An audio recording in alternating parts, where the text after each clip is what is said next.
We are about to hang out with a friend now.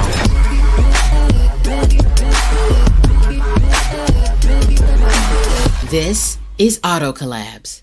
Yeah, we'll call him a friend. Jasen Rice is, for me, he's a little bit of a sleeper. Like, he's kind of a burly guy. When you meet him, he's like 8'11", and so it's a little bit intimidating. Give or take. Give it take. Cirillo comes up to his knees. I put on his socks for him Without bending over. Without bending over. on my tippy toes. No, but when you start talking to him, and anytime he's in a clubhouse room, or I saw him at driving sales, or he's got a podcast that like I think every used car operator should be listening to on a weekly basis. Mm-hmm. Anytime I talk to him or listen to him, he's thinking about data. It's that ability to draw insights and understanding out of data that is what is unique about his capacity. And I'm excited to kind of hear how he weaves that into some of what his origin story and what we'll probably get into in the podcast. Got to respect the people that can bring it down to the basics and, help you focus on the fundamentals of the game that have not changed. I always love when people approach things with that mentality. I feel like every time he drops into a conversation, drops into a room, he's like, let's talk about some basics that everyone's doing wrong. Let's do those right first. And then let's worry about, the sizzle and the spin move at the end of the layup. He goes one step further too, right? Like coming up in automotive, it was a lot of fear mongering. Like that was just kind of the style, not from him. He's a tactician. He comes in, he says, hey, here's the things you're screwing up. Here's some things you should be doing differently. But now let's talk about how to do those things. Like let's actually get into the weeds and talk about doing those things. So he's not out there. I always love this about him. He's using his ability to understand the market in a way that is then practical for people. And that's something that we could still benefit more from in the auto industry. Legit. Well, I hope you enjoy this interview with Jasen Rice. All right, hanging out with my friend Jasen Rice of Lot Pop, which many people may not know about yet in the industry. I think, some people around the ecosystem of SoDo as well as Clubhouse know Jasen for just his insights and intelligence and all of that. So, Jasen, I'm excited to be hanging out with you. Thanks for coming on with us. Oh, thank you very much. I appreciate it. Yeah. I actually first kind of found out about you through, I think, the Clubhouse ecosystem, and I kind of had met Danny, who you're good friends with, and then David Long knew you, and I was like, man, this guy. And then the first time that I really met you and saw you in person was actually at driving sales last year, and I will never forget like the dialed in nature of the way that you're looking at data. So I'd like to kind of hear, how your trajectory led you to, looking at used car inventory in the way that you do. Like where did you come from in auto that kind of brought you into this? I need to help dealers and industry partners reimagine the way they look at used car inventory data. Well, and with that used car inventory data, we're realizing, it's inventory management's lead management. And to give you that perspective, in 1997, I started selling cars. And by 98, I was selling cars off the internet exclusively. So I didn't take any ups back in the 90s, early 2000s. And over those years. Wait, so you're saying you started selling cars in 97 and by 98, you only sold online? Yes. There's a thing right up there from here. Let me do this real quick. Watch this. How did you even look at this? This is from 1999. Microsoft CarPoint Certification. I've never even heard. What is CarPoint? It was MSN. They had MSN Auto. See, Reynolds and Reynolds was right Kyle, here. how old were you in 1999? I was a spring chicken. I think I was in middle school at that point. That right here is cover digital dealer. So I was on the board of directors to get Digital Dealer Conference off the ground. I wrote articles in Dealer Magazine for years and stuff back in the 90s and 2000s. And ran internet department and stuff. And so, over those 8+ years on the retail end, I either sold cars off the internet, ran internet departments. I was a GSM independent lot for a little bit, so I did some F&I. Let me just hold you. I know you're excited. Yeah. But I'm still stuck on CarPoint. How in the world do you sell a car online in 1998? Well, you know what? Back then, even like Ford Direct had a CRM. We would fax invoices, circle the invoice amount, add a few $100 to that, and tell the customer I sold a car in the 90s. Think of this: I sold a car to a lady in Alaska, from St. Louis, off the internet. Okay, I just had a camp out there for a second, see, so I don't hear that every day. I'm still stuck on this and everything. I'm like, this is old school. Because you got dealers still today that are like, yeah, we just don't email customers that if they come in, they come in. I mean, that's still happening. I know in the U.S. it is like there are people that don't even have dedicated people following up with internet leads in 2022, and you're like, yo, in 99, it's all I was doing. Yeah, that's it. No, I did. And so, it's funny. I've shared a lot of my articles from the, early 2000s, like 2005. And so they're still relevant today. It's kind of like, man, we've been talking about this for 20 years and you're worried about Carvana.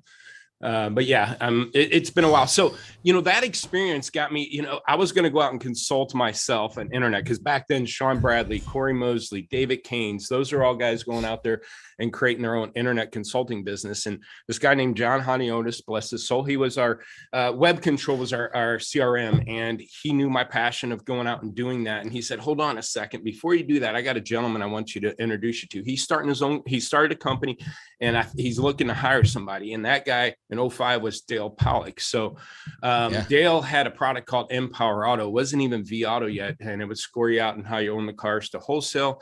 And he knew internet and used cars go hand in hand.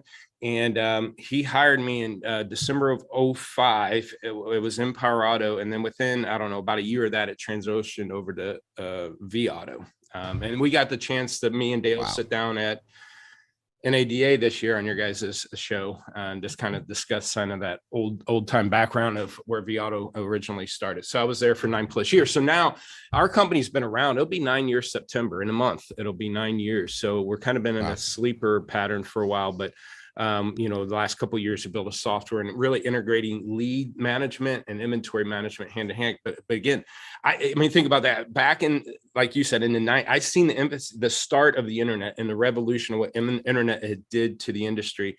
And I was a very heavily part of that. Again, getting Digital Dealer off the ground, writing articles, speaking at conferences back then, and then to be involved with what Dale did with the used car portion of the industry. That's just been a blessing of an experience. Dang. It's yours. Everyone's like, record scratch. He's like, oh yeah, that digital deal. Yeah, I was a part of that. Yeah, I was a part of that. Yeah, I was a part of that. Not a problem. Yeah. I just knew you were really smart. I didn't know any of the background, and that Dale. Well, it's all those years. I would just say of making mistakes and learning things that, and just picking up from other people and holding on to, what mattered and learning over the years through everybody. I mean, it was great to have those mentor and those experiences. How did you get into the car business at all? I was waiting tables, and one of the girls there said, hey, my boyfriend's starting to sell cars. I'm like, really? Does he have a degree for that? She's like, no, she just answered an ad. So I found an ad that said, hey, 50 to 80 grand selling cars. And what were you doing? What were you doing at the time? Besides eating at the dining table? Failed out of college twice on academic probation and waiting tables, trying to figure out what I want to do. Yeah, they were like, this guy, he can't put two things together, and here you are revolutionizing one of the biggest retail industry in the country. Yeah, so it's been. I always have to ask that question. So let's get into. I got to get into, because this is, I think what's so keyed in about what you're doing in perceiving the way that inventory and lead management are so closely intertwined is really, really intriguing. I was actually just having a conversation over chat with a marketer, and they were trying to figure out how to clearly communicate to their operators that, hey, look, leads are up, but total conversations year over year are down. And that may be why you have a disparity in, like 74% like sales efficiency in comparison to last year. And what you're saying is that you're hoping to solve for how do we match inventory and marketing management with lead management instead of them being two disparate conversations, right? Yeah. So, on the showroom floor, the teams being management team, sales team and stuff, F&I, they all work together, TO and deals, talking to customers, meeting and greeting. But when it comes to the virtual lot, you got two different silos. You got a BDC internet sales department working out of the CRM, talking to customers, inventory manager over here in a silo working through his inventory management tool. And they really don't work together. And matter of fact, that, you know, one of the things that threw me a curveball as I was getting dealers better with used car inventory management, selling more cars, I would have thought that something like their used car internet closing percentage would have been better, but it actually went down. And so those are the kind of metrics that things like closing percentage that I tracked for 20 plus years, lead to appointment ratio, those metrics don't make sense anymore until you can incorporate the inventory metrics into it. And again, the processes that CRM puts customers through, every customer, every deal is different, but yet we shove them through the same funnel of a follow-up. It doesn't make sense either. I'll dig into that more, but yeah, I mean, here, what happened was, and what might be happening with that marketing person. So think about, let's just take 100 internet leads. And if you did a decent job at marketing, you might get 1 or 2 leads on a car, per car. So you might have 20% of your active leads on a sold car. So you get 2 leads, you sell the car, there's 1 left, right? So if you have 100 leads, 20 of them, you can't sell the car they wanted anymore. That leaves 80 leads. Now you close 10% of those 80.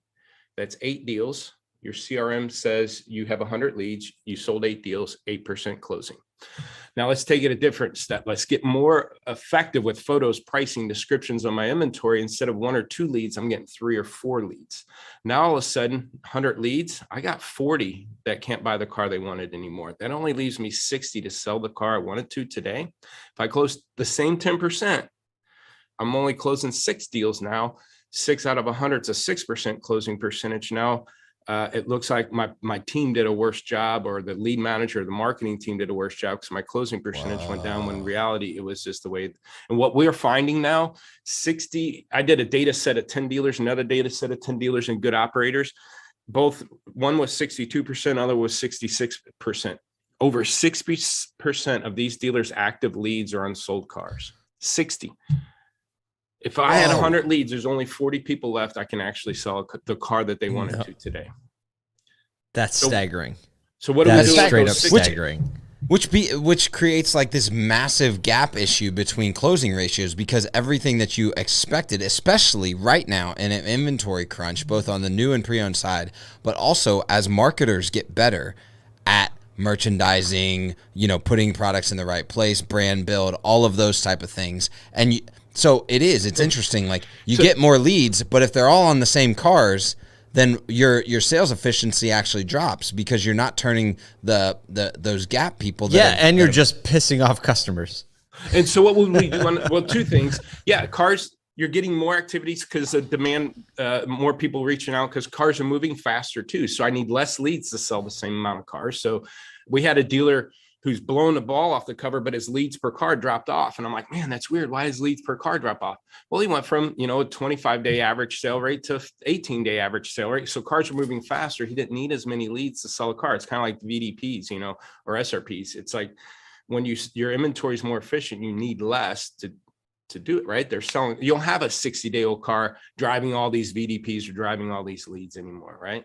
An age car at 88%. So that right there, just closing percentage to me is not a fair metric to gauge a lead provider, marketer, or team until you engage in the inventory, understand the dynamic that impact too.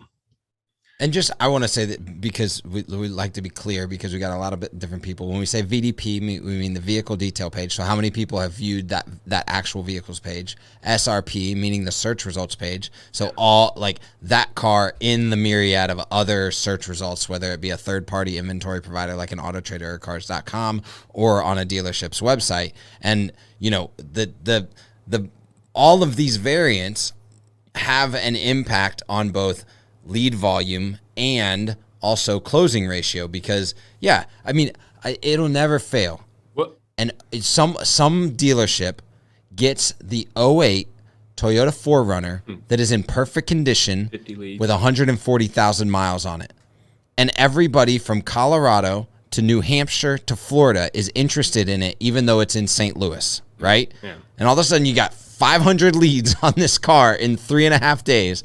And everyone's like, why was the closing ratio 2.8% on that leads, on Auto Trader that month? Yeah. Well, it's because of the '08 4Runner that everybody in the country was looking for to export to Africa, right? Here's another way that we're getting dealers to not need as many leads is kind of recycling their currently. So what would I do if a customer walked in the door and they came in on a car that's sold? I would typically slow them down, see if they're open to other similar vehicles in the same price point, and I switch them. All happens all the time. But because CRMs do not talk inventory, and inventory tools typically don't talk leads, the connection between switch cars isn't happening in CRM. So that's one of the things we focused on was, I've got a dealer. Your job as a used car manager, figure out, is it a car customer problem? Okay. If I've got customers, it's not a car problem, right? If I got leads, then my price, everything else should be okay. Now, are we following up with them? So once I have a car, do I have customers to sell it to? If I've got leads and there's leads in there 3, 5, 8 days that haven't been followed up with, that used car manager usually blames the BDC people and don't take responsibility for it. But that's no different than a customer walking around the showroom floor for 10 minutes. They take responsibility for that. They should take responsibility for this.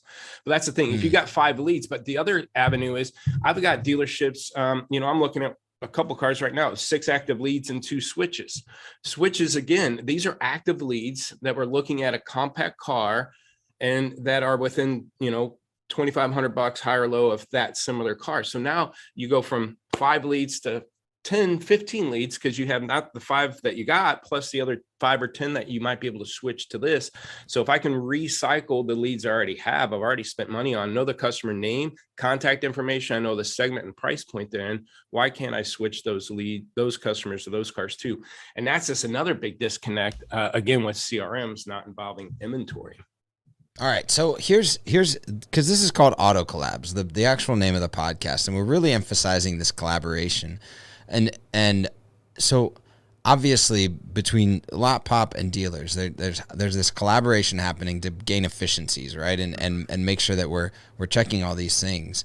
But it sounds like there's obviously from a data perspective, you're pulling in data from multiple sources. And so you've had to exercise like a level of collaboration on the industry partner side to be even be able to make some of these insights happen, right? But what's the next level of collaboration maybe that you're working on or that you're seeing in the industry that can like sort of tie these dots or knots together to be able to like vertically and horizontally integrate, inventory management, merchandising, marketing with, systems and processes so that this is more seamless both for the customer and the dealer? What's that you're kind of like setting, hey, we've got to get this done so that dealers can further execute on like what's up in Jasen's brain? We call it lot walk because they do a physical lot walk. So let's do the digital, and that consists of cars and customers. We come to work every day to sell cars and talk to customers, but yet we're running in 2 different silos in the virtual lot. So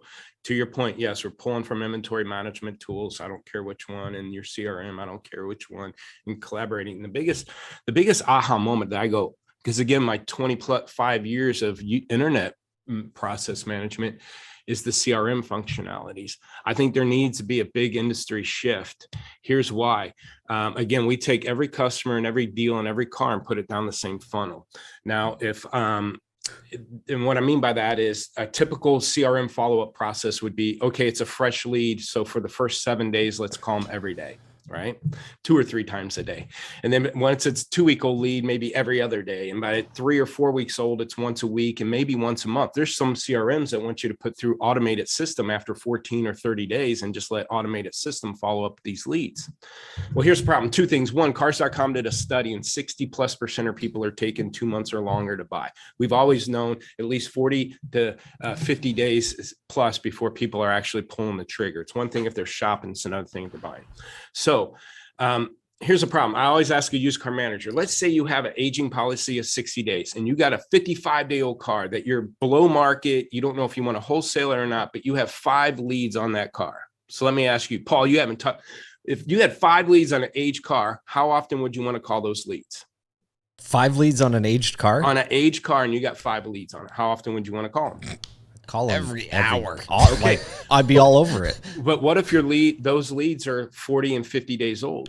Your CRM's saying, hold on, it's an old lead. Don't follow up but once a month, right? See the problem and the disconnect there? It's not apples to apples. It's not apples to apples. Right. So the positioning and the follow-up of a lead shouldn't be based on the age of the lead, but maybe the position of the car that they're interested in. If the car's sold, well, that should be a switch process. Tell the customer it's sold, give them other opportunities. Or if I got So let me ask you this. How did we get to that spot? Because that just seems like that'd be a best practice, like not just for today. I know. Right? Like, how did we get there? Like, why is this conversation coming up now? Is there something about the time we're in that makes it a more relevant conversation?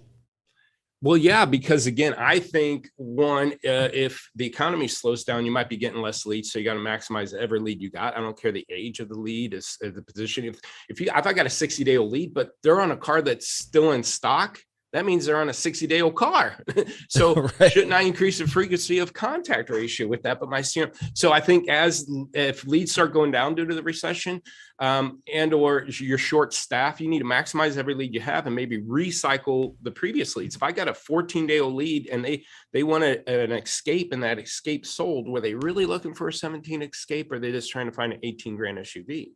And so now I got to recycle what I got because I have less coming in, or I got less of a staff. So I cut back expenses and stuff. And so and really no one's kind of put the two together. And as we've grown over the 9 years, putting that stuff together and putting it into the software, I'm going, holy cow, I've been doing this for how many years now? Because you're right. Because like all of the CRMs, every trigger point is on time, right?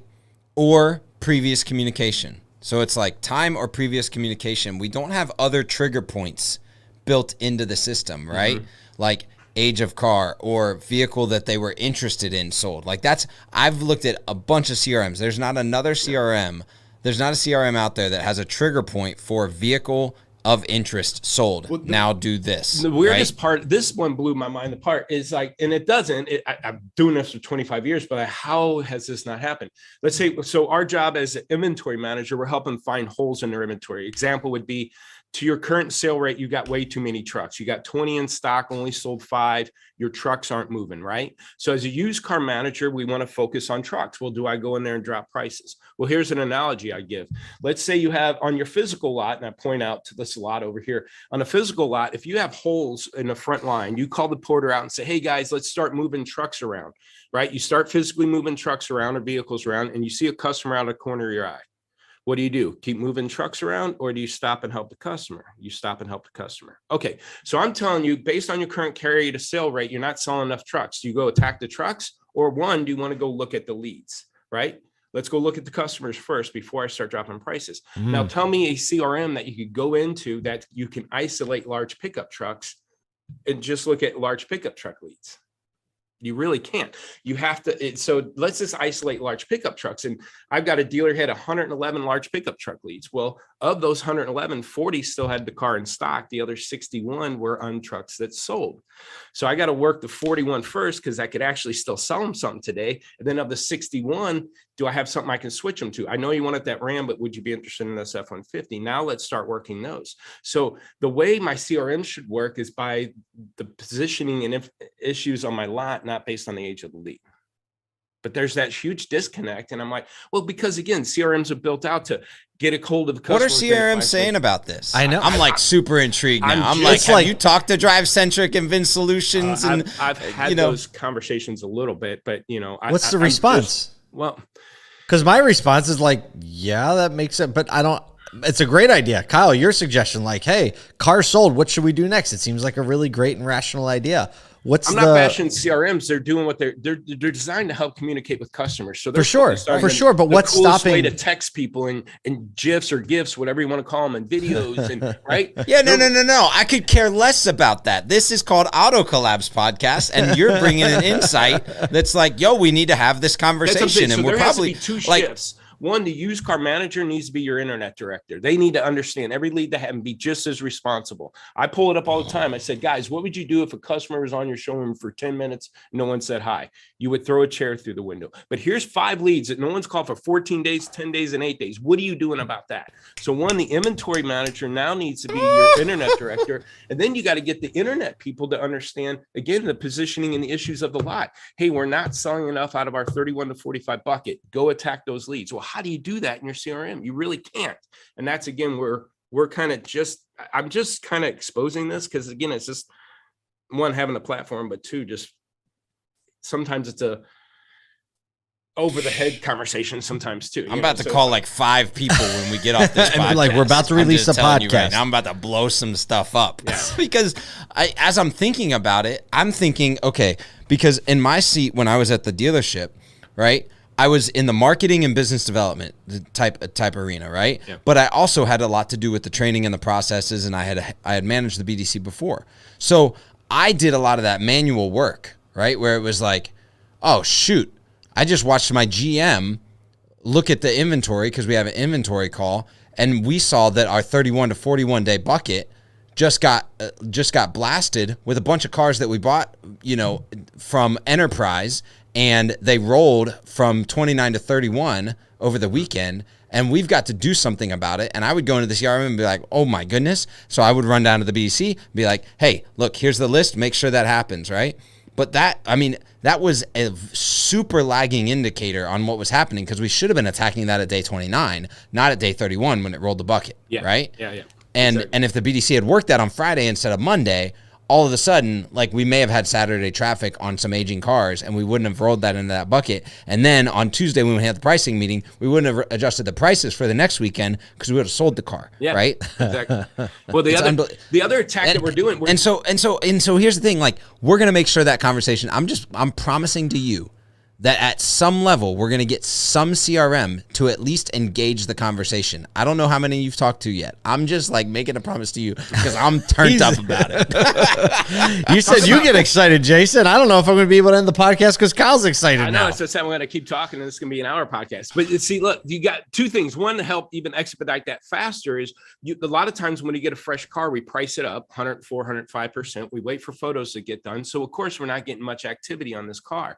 But I'm showing dealers, you got a 3-day-old car that you're at 105%, fair enough. But and you have no leads, but you got 10 switches. You got 10 other people right now that you could call that is interested in this segment in this price range. They don't need to know you're 105%. That Escape sold. Will they take this Jeep Liberty? And even though it's 105%, it's still within their segment and their price point. So I said it's like your best salesman that see the nice trade-in that came in yesterday, and he's on the phone with 5 people and he has it sold before it goes through the service department, right? That's what you need to be doing with this too. There's opportunities here without having to race to the bottom and wait till the pictures are done to get some eyeballs on this car. But the other thing is, I was sitting there should be at least 5 different processes with your CRM. One, an age car process.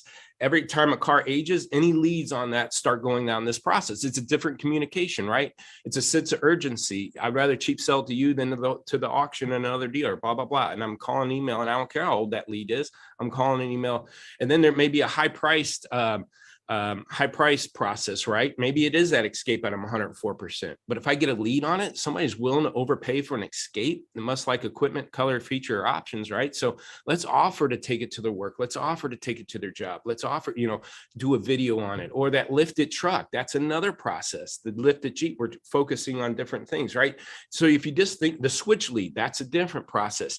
And it should be based on positioning of the inventory, not the age of the freaking lead. It's irrelevant. Man, look, you're not kidding.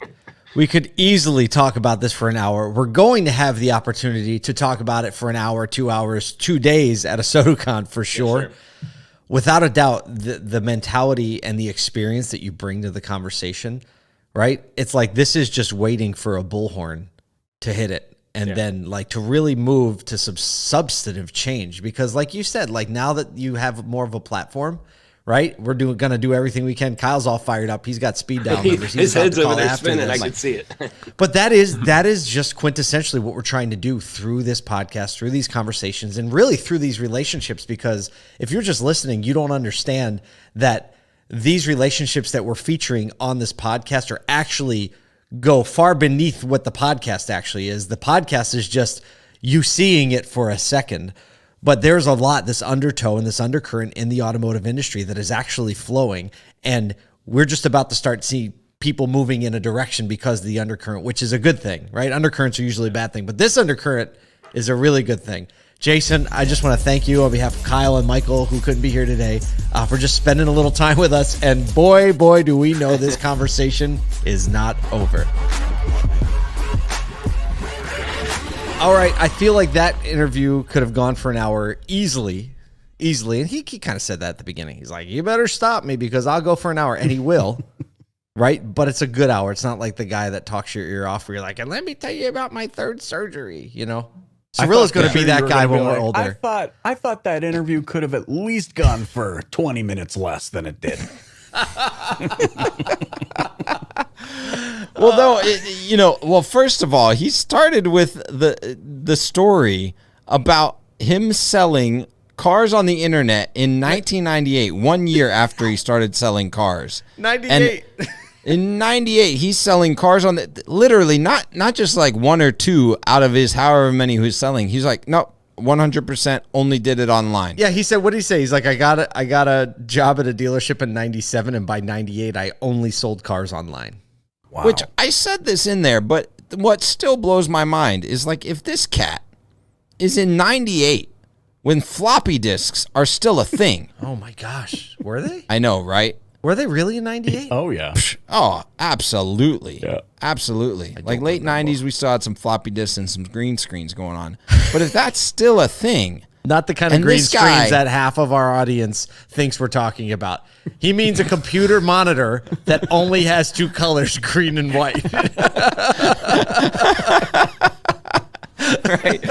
And this guy's selling 100% of his cars online. And we've got dealers and industry partners still today being like, digital, toss it. It's a fad. I tried it. It doesn't work. I like how all of our personas immediately go to some disgruntled Brooklyn. Like, You gotta from have the Queens. cigar in your hands.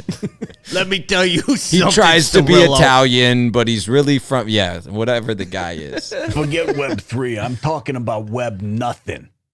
Web nothing. It's going to come back. You know, it's interesting. That's like, have you guys heard of Ralph Paglia? Do you remember Ralph?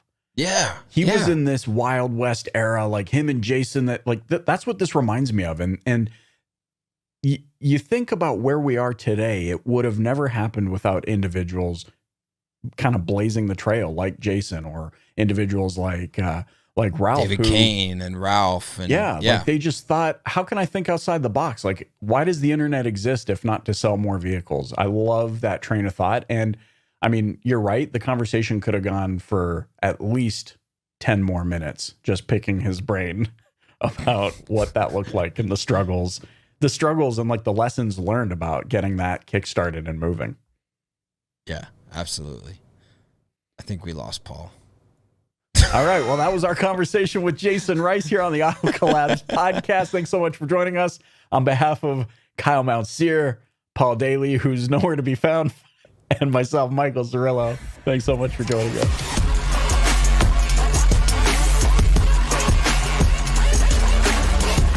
Welcome to Auto Collabs. Why are we recording?